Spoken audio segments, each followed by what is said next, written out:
হত্যাকাণ্ড ও দুর্নীতির বিচার শেষে আওয়ামী লীগকে নির্বাচন করতে দেয়া হবে। অন্যদের মতো তারাও স্বাধীন, তাদেরকে মোকাবেলা করা হবে রাজনৈতিকভাবে। টাইম ম্যাগাজিনে দেয়া এক সাক্ষাৎকারে একথা জানান অন্তর্বর্তী সরকারের প্রধান উপদেষ্টা ডক্টর মোহাম্মদ ইউনূস।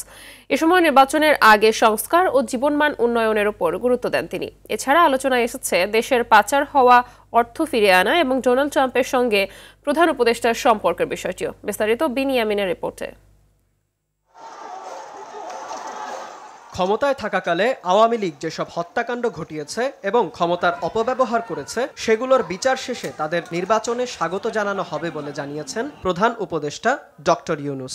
বৃহস্পতিবার বিখ্যাত মার্কিন সাময়িকী টাইম ম্যাগাজিনকে দেয়া এক সাক্ষাৎকারে একথা জানান তিনি বলেন, নির্বাচনে অংশগ্রহণে অন্য দলগুলোর মতো আওয়ামী লীগও স্বাধীনতা পাবে। তবে নির্বাচনের আগে সংস্কার সবচেয়ে বেশি গুরুত্বপূর্ণ বলে উল্লেখ করেন প্রধান উপদেষ্টা। সাক্ষাৎকারে জানান, পুরো অভ্যুত্থানের মূল বিষয় হলো সংস্কার, আর সংস্কারের জন্য সবার আগে প্রয়োজন মানুষের জীবনমানের উন্নয়ন।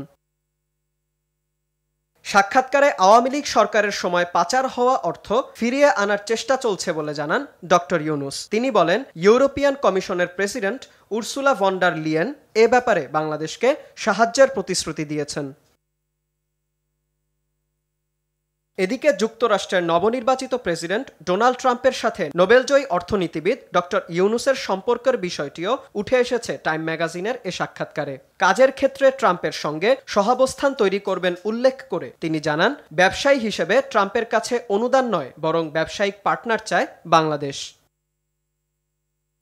বিনিয়ামিন, RTV।